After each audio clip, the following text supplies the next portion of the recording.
Most of us resonate with a sport in one way or form, whether it's a team, individual, or a combat sport. Now, whilst it's true that there's an unpredictable nature which is so responsible for us experiencing so many different emotions we didn't even think we were capable of exploring, one of the reasons why we put ourselves through that experience is we actually do enjoy the unpredictable nature of sports.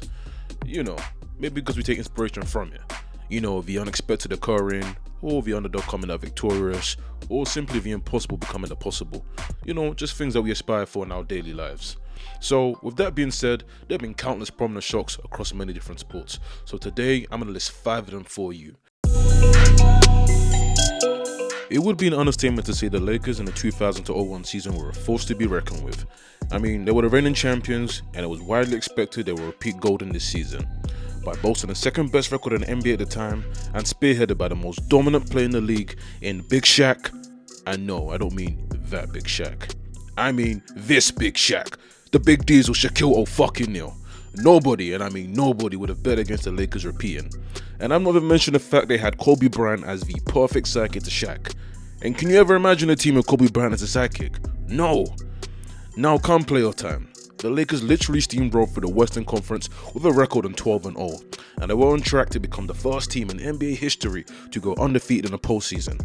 And trust me, I really don't think anyone would have gambled against them achieving that feat. Yeah, that was until they met the Philadelphia 76ers, led by the answer, Allen Iverson. Now, Philly weren't exactly slouches. They came second in pretty weak Eastern Conference, but they did boast a Defensive Player of the Year in Dikembe Mutombo. But the undeniable crown jewel of that roster was Allen Iverson. He's the one everyone paid to come and see.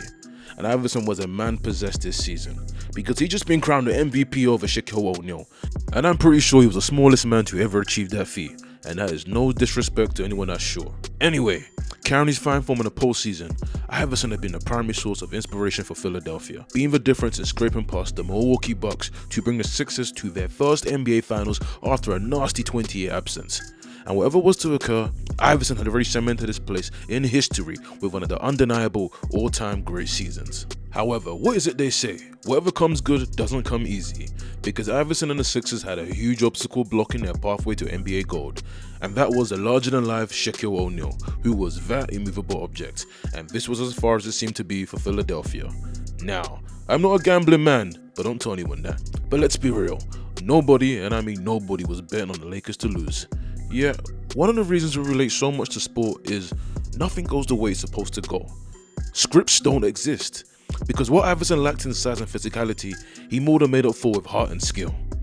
And boy, what a game this was. We had both teams who didn't want to lose. We had superstars on deck. We had points, blocks, assists, you name it. We had overtime. But yeah, and 46 points by later, in overtime with less than 1 minute to go, Iverson completed the icing on the cake by creating one of the most iconic moments in basketball history with that dagger against Tyronn Lue, followed by that disrespectful step over him. After giving every single piece of blood, sweat and tear they had to give, which was just about enough to cause one of the biggest shocks and end the Lakers' seemingly unbreakable win streak, Los Angeles were not going to become the first team to go 16-0 in the playoffs.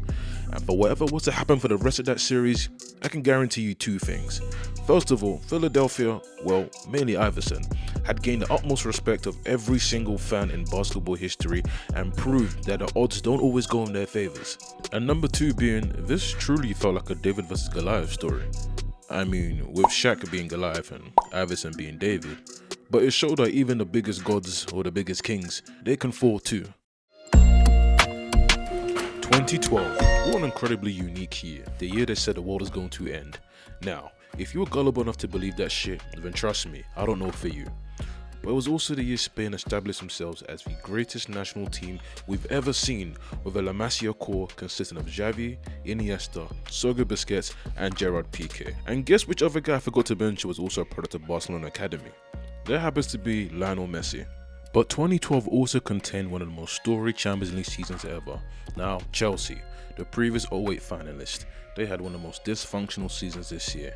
They had their manager, Andre Villas-Boas, sacked midway through the season, which was typical Chelsea fashion. However, they were beyond poor by their own usual high standards in the Premier League, finishing 6th. And with a successful but aging core in Didier Drogba, Petr Cech, John Terry, and Frank Lampard, it seemed they were ready to sacrifice everything this season to reach the promised land in Europe, where they'd always seemed to fail at the final hurdle.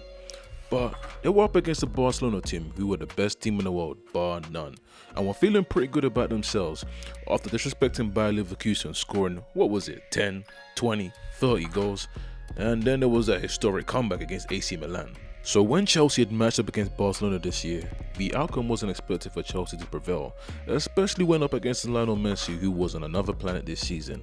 I mean, the guy showed us this year that he was simply an alien. But perhaps Chelsea had a point to prove.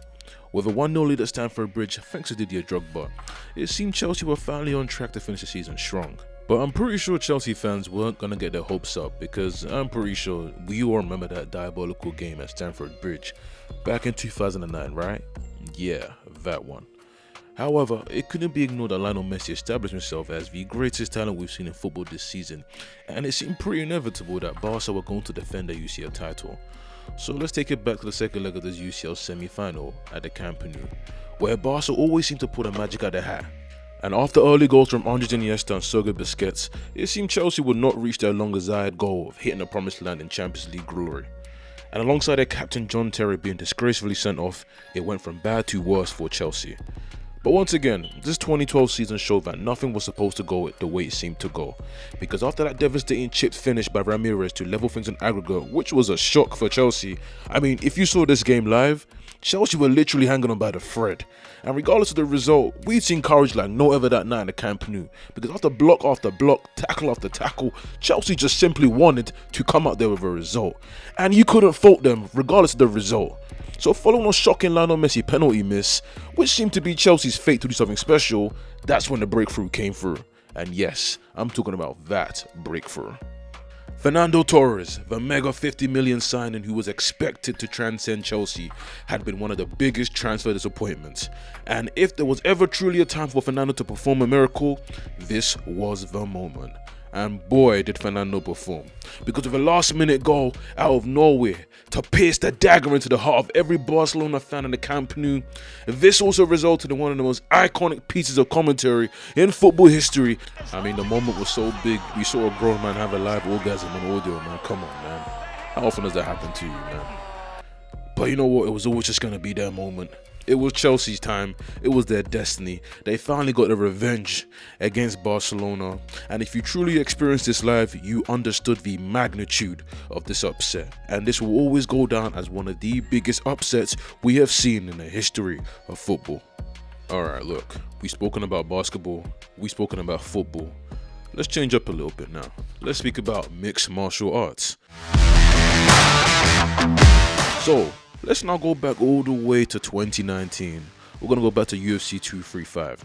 We saw the end of the road for welterweight king Tyron Woodley and the emergence of Kamaru the Nigerian Nightmare Usman. After plowing through the welterweight division with multiple title defenses against fellow contenders in Gilbert Burns, Jorge Masvidal and Colby Covington, it seemed Kamaru Usman was close to cementing himself as possibly the greatest welterweight of all time over Georges St. Pierre.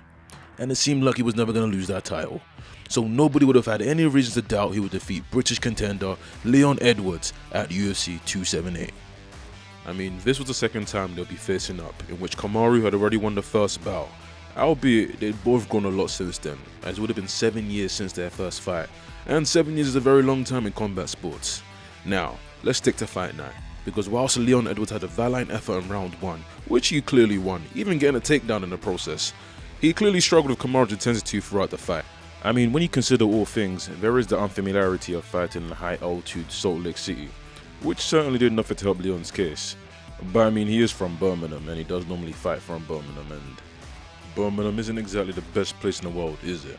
But take nothing from Kamaru Usman, because it just seemed imminent that he was going to retain his welterweight title.